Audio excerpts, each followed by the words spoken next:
situation after masabata ngapo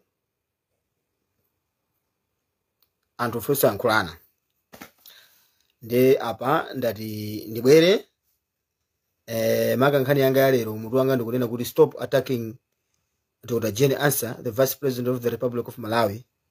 You bigot. Mabigoti ndi anthu amene samakonda anthu ena pozifukwa zawo. Alingati anthu amene azipembedzo ena.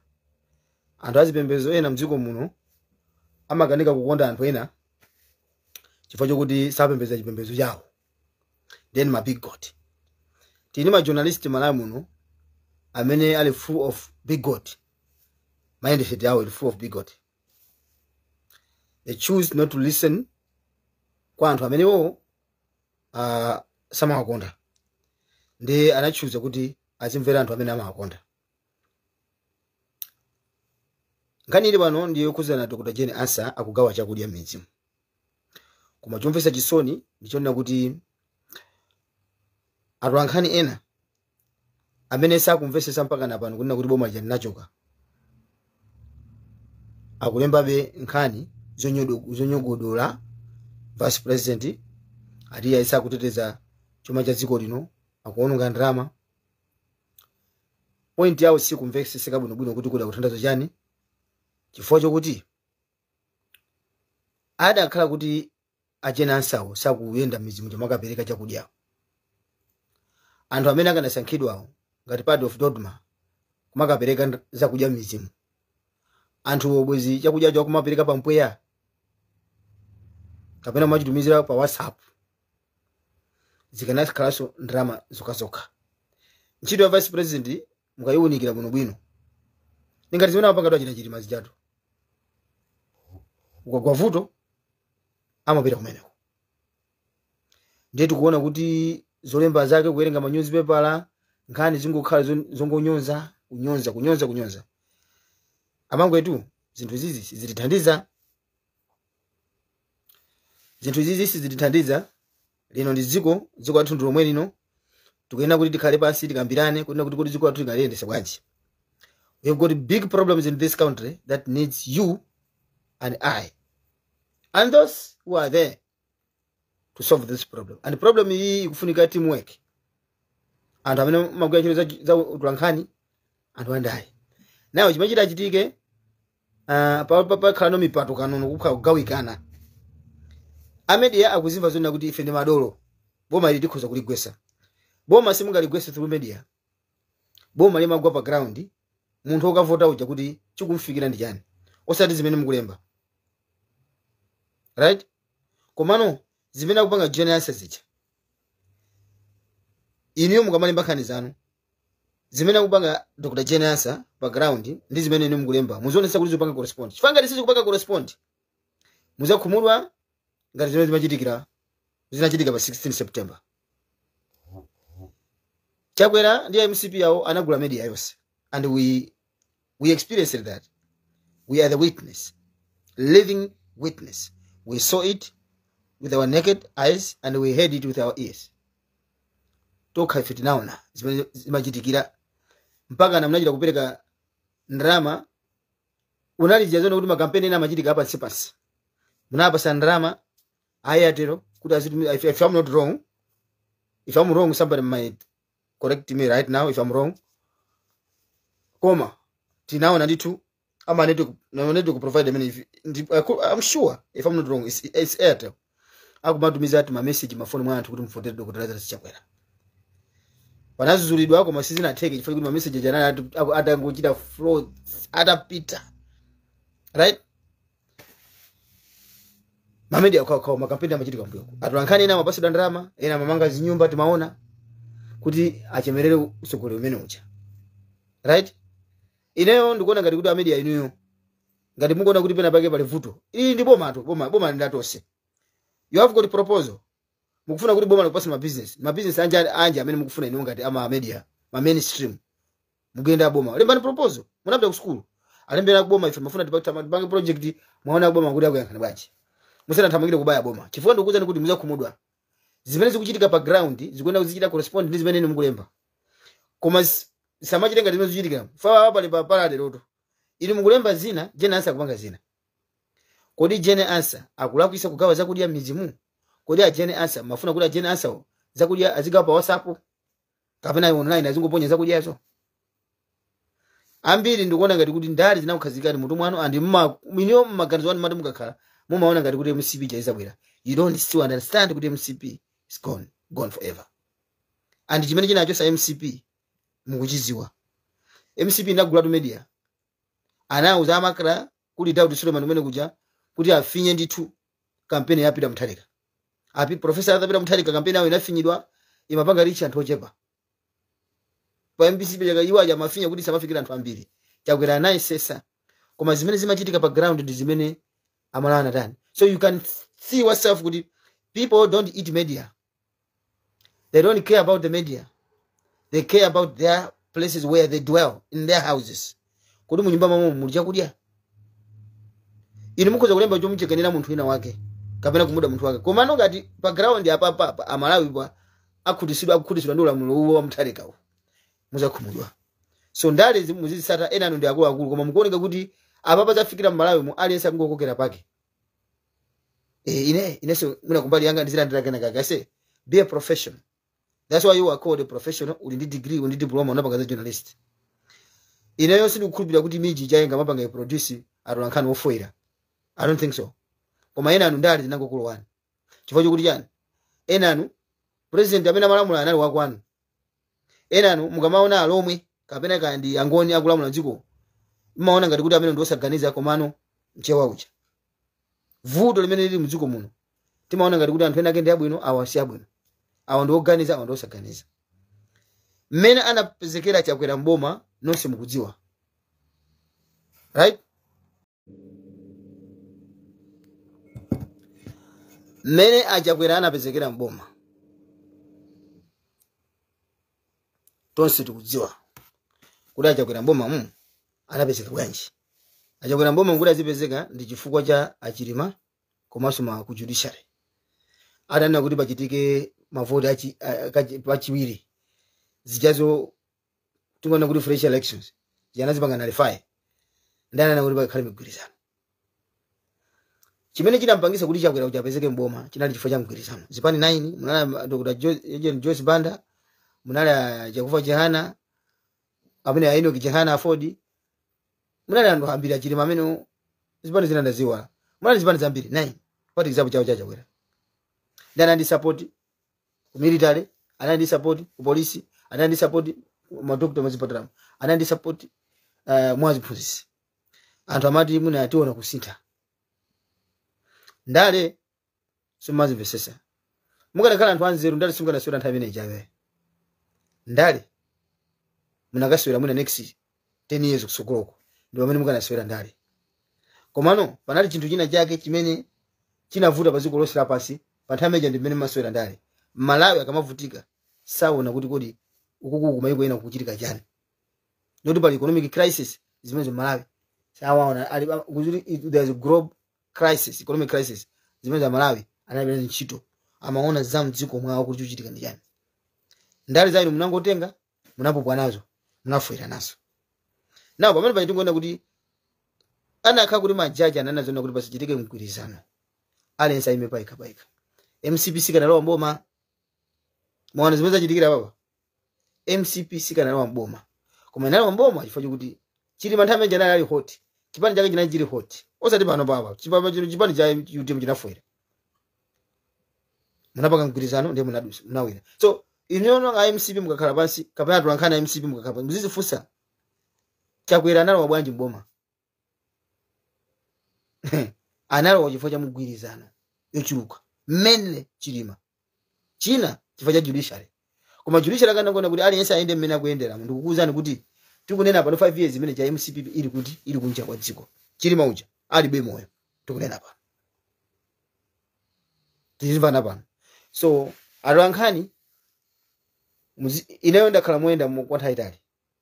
Ndi maona ma media amene amagwirira ntchito ma media ena. Amene ndi boma. Mudziko la Theba lino ndifuna ndikuuzeni. anagwirizana chimosi. I think nthawi yake Bushiri anakamba munkhani imene kunena kuti sakonda nobwera amachepera za mdziko muno. Even woyimba atakhala kuti woyimba chabwino chotani kumanga woyimba sali wa mdziko muno amene samampopa yaye amapopa zawo.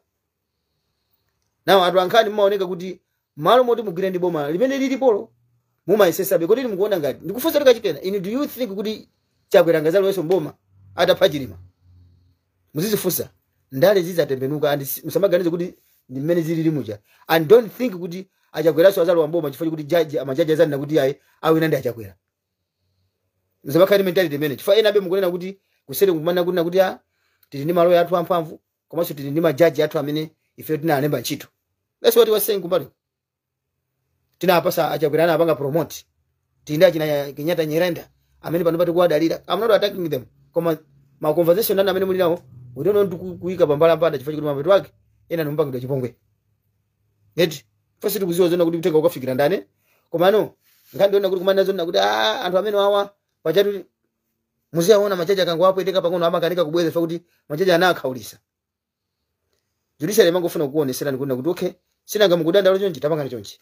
Pamene pachapo judiciary inaphonya pamozi yakana kuona kuti ali yense angoenda chilungamo cheni pamene pachapo pamene sowa chinachoona kuti patikizanani. Judiciary kakhala chilungamo muno ane pachapo kuti ayende mmene zaenda kusimanola anakuberani ali yense ayende yekha ikatione MCPC mabwera aso ndikukamba pano kachikena kuti sima lamula chance yowina inalibe ndi chilima moja amene anakupangisa kuti muwine. They stop attacking Dr. Jane Ansah, you big God. Stop it. Zolemba zanu sisi kumveka kuti kodi mukuti chani kweni. Munthu akutumikira Malawi. Mafuna kuti Dr. Jane Ansah asakagawe chakudya. Jane Ansah asapite background kagawa chakudya. Anakha kuti Jane Ansah anapita kagawa chakudya kungokhala chu anthu akuvutika mmudzimu. Anthu ankhani nomweni munakalemba sonkhani. Zikungooneka kuti zolemba zanu zimakhaza negative. You don't want to support the one who is in lead. Chifukwa chokuti chani anthu ana amene mmadalira achoka. But this is sad. Anthu ankhani ngati inuyo muli ma mainstream mwana muti muzibana ma program zina yake omvesa zino kuti amalawi azimva aziziwa zino kuti kodi ifeyo kuti ndi chifukwa chani drama zathu jazima kuyesedwa Malawi. We are black people and this is our own country that we have. We have got big issues that we have to discuss in this country. How are we going to maintain our economy in this country? But you are busy talking nonsense. And you are even this. Jane Ansah is a woman. Is a woman. Why are you busy attacking her? This is part of gender-based violence. It's GBV. You don't respect women. If we are the good example in Africa, right? We always empower women. Even tikaona makozino mena makozino ndu klasi azimai ama konderedwa muzambiri. Ifeyo atwankani boma ni madali atwankani ngati nino. Yet munthu wa mai ngati amene isi kuti muzikhala mpaka atake. Koma muziona kuti kodi pali kusintha. Is there any achievement that Malawians are going to get pamene paja pazimena kupanga zija? Jane Ansah augawa matope, augawa njero kumene kucha. Jane Ansah augawa zakudya. So iliyo mati mukakhala chimene maona ndoti tingolemba zolimba ndi abasi. Pamene boma limene mali supporta jamaa je milama kupasa drama. Ama kupanga ni bribe. It's just a bribe. You are getting paid for being there, for being a journalist. At the same time, you want somebody to bribe you kuti muzile bankani, yet you are getting paid. Boma likaseka ma radio station anu woga kaseka jani, iya boma is attacking us. Boma lanu omwe la MCP limene mati lachoka ili chimene simukuvesa kuti lachoka bwanji mene. Inaseka ma radio station ambiri, inaseka Galaxy, inaseka Joy Radio, inaseka radio ya Bushiri, inaseka radio ya Joyce Banda. Inu muli momuno osakamba chiyonse. Tikaona ma radio station, we don't want to attack you. We got full information kuti my owner I know age ama broadcasting amene wa kapena mamende amene wa ndindani tima jiwa zonsezo. Ayiwa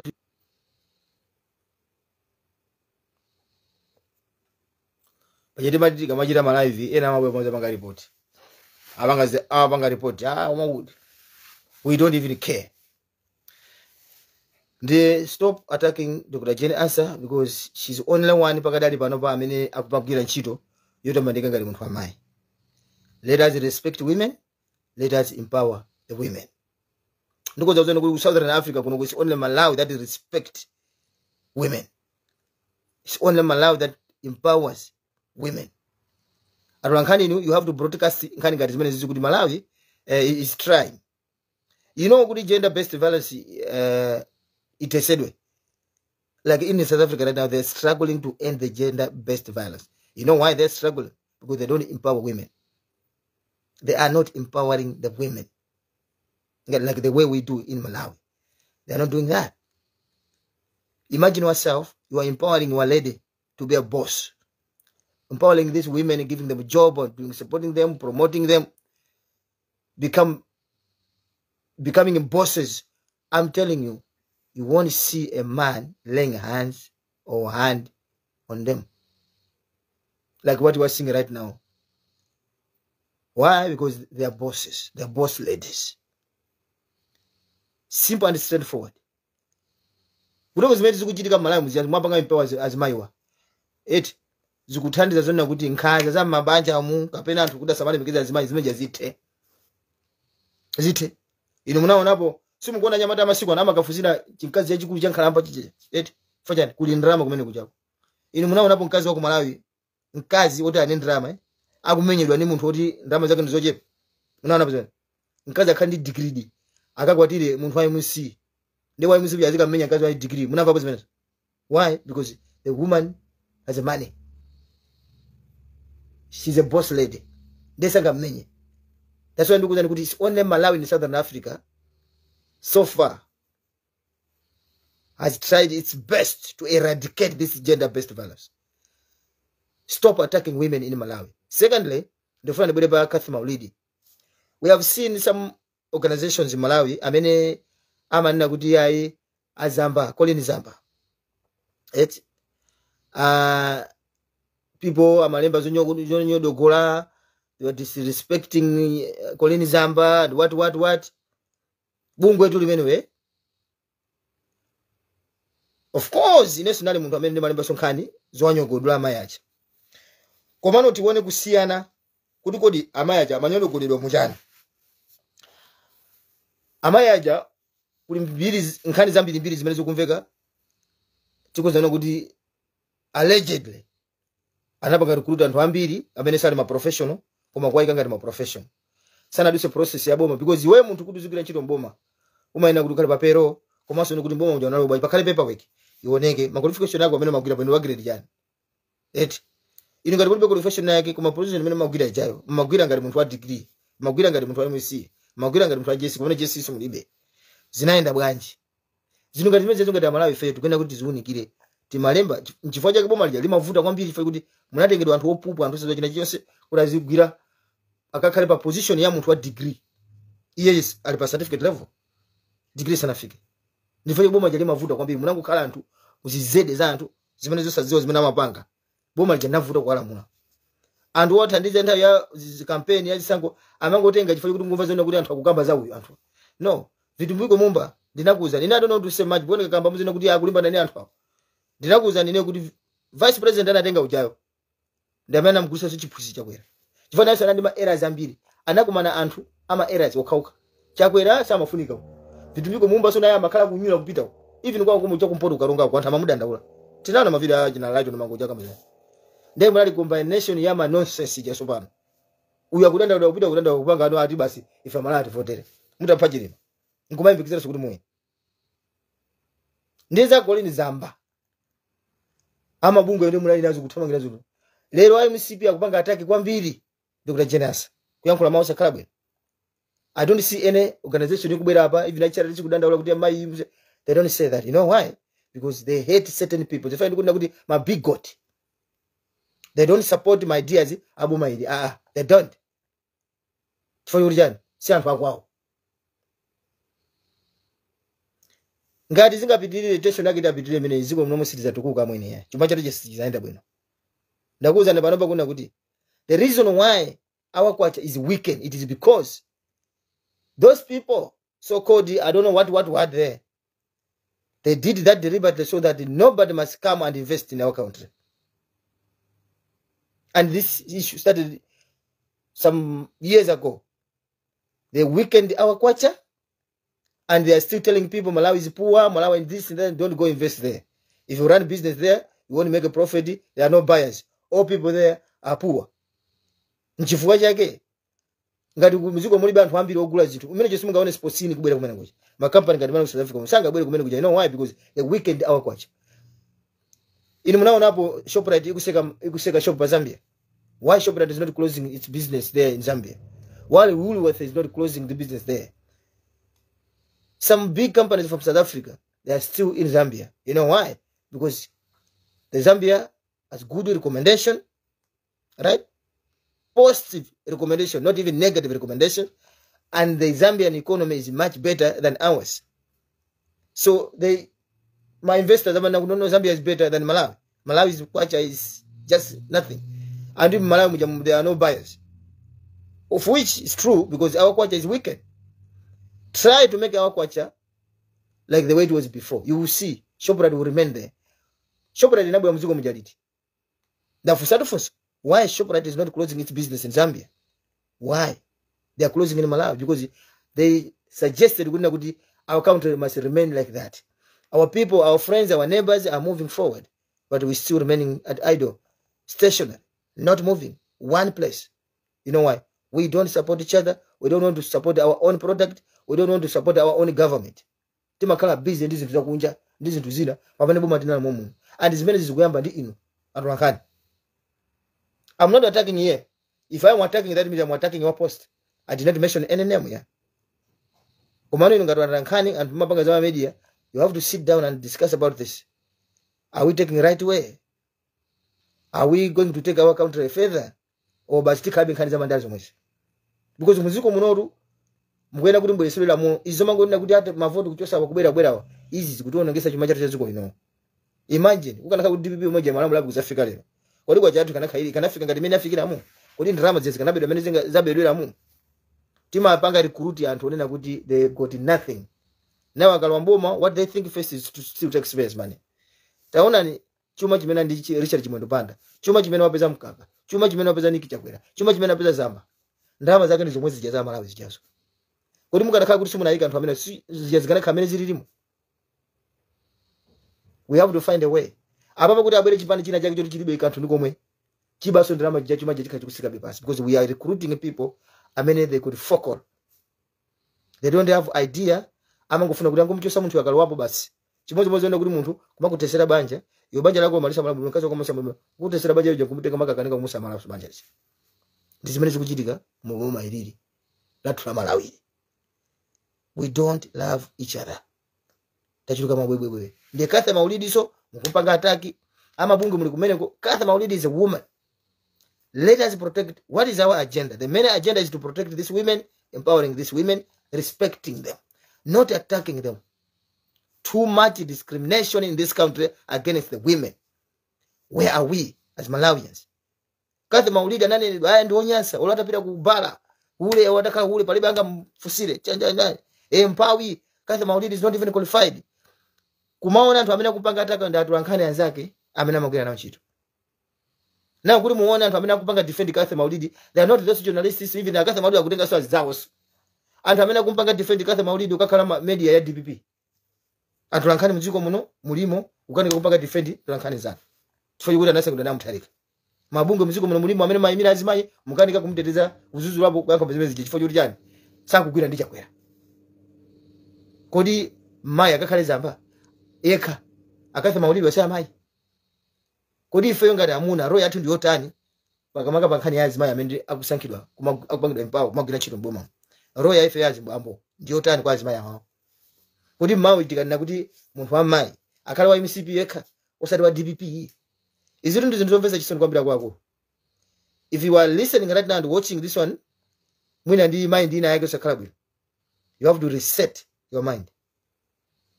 You need to bring new system yopangira zinthu. Chifukwa izi zikuononga dziko lino amangwetu. Nanumvesesa? Ngani ina ndimakamba pa Katha Maulidi kuti akunyozedwa kwambiri ati chifukwa kuti sakulemba kuti Mutharika anapita kuti bla bla bla. Ngani zomalemba bezonna kuti Mutharika wamwalira zikupitirira anthu mukayankhula kwambiri Mutharika this, Mutharika that. Let me tell you. Anyamata amene mukulemba nkhani zimene zizi ndimakuuza nthawi zambiri kuti nakuti muzisamala poyankhula. Mutharika si size yanu. Some of you will never reach that age. You will never reach it. And in Zanu, wapanga zinthu Mutharika ucha. It's not just an ordinary people like many maganizira Mutharika wapanga zinthu. Yet alikunja diaspora anasa history kumene kuja. Good history. Ali mabuku. The next generation, ka generation ina azakhala kuerenga history ya Professor Tapero Mutharika. Anasa nkidokhala president anthu ena amaupana mchosa. Wasakirwaso. Yozi fonse weka kuna kuti umumukuti ngogo iso amsanga ifanyana. The history has been made. Zimezo chitika zimezi. Tika kanga ndina kati nyamara bozima tinga phuza kuna kuti munthu uyu si munthu amasewera. Nizero zanji zimene anagwirisa kula menoja. Fanyana. Ni munthu ona kuti anapanga study. Pamene paja mtu achakwera ngotenga udindo uja. Mutharika anasangala kuti this is my coming back again ndibweraso mboma. Because sana ziwe kuti pa time ine anatenga boma lija. Sina nthawi yona kuti amaine atenge iye uja bulutu uja ya. Amaine atenge dolo uyu. Chifukwa kuti Chakwera nakumana ndi ziphinjo munali machina covid imene muja ndiye iye uja ndimene amaganizira the thinking capacity ya Chakwera. Saka nakwanisha zimene zija. Zimafunika anthu ona kuti amaganiza mwa sharp. Ndi Mutharika jana ngona kuti akape uyuyu.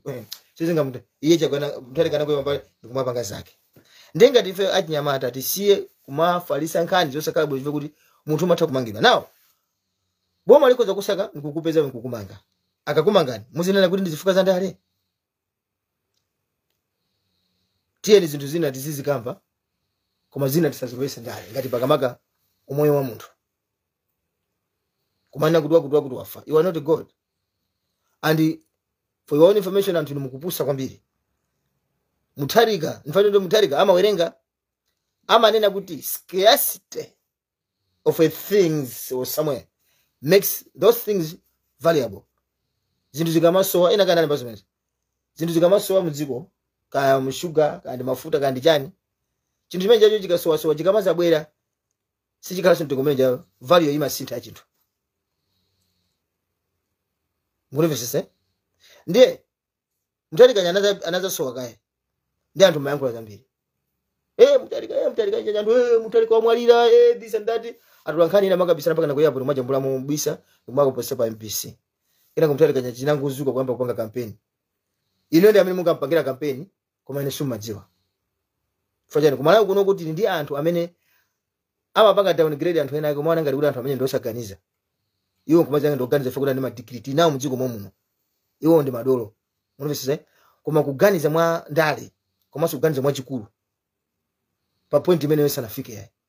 Ndale zimafuna kugedeka koma kuziwerenga kuti ndale zikuyenda bwanji. Pamene paja mmapangira campaign Mutharika. Zazi kwanje zimene mmapanga mulunguzi makhapa anthu kumapanga njani mmapangira campaign Mutharika. Koma you didn't know about it. We have been criticizing you kumakuzuzulani kuti mpangezi koma simasile from maona ife ngati adani. Nchito tagwira. Ineni wa situation Malawi ndaka kuti sindikuposta china chichonse. Palibe munthu amene anganene zonna kuti angabwere bwera uzanena kuti iwe nchito sonagwira.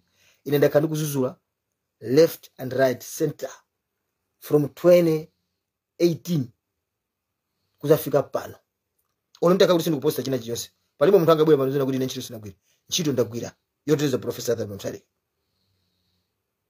Ndeno amene mukunyoza muzozona kuti Bible nali mpaka ali kuti ulemekeze anthu achikulire kuti masiku akokhala moyo paziko lapasi pano.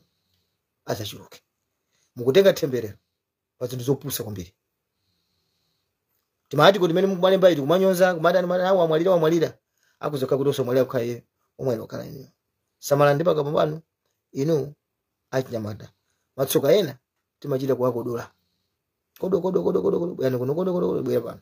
And ena no MCB amene mukupitira kunyozano mmapezeka sukutenda muli ma embassy mukugwira benchiro za boma muli papero ife sinapasidwe ntchito. Tukuvutikabe. Koma mapasidwa maganyu mukauza zibaliano zile makhani zonyoza. Zimene ndikuzana kuti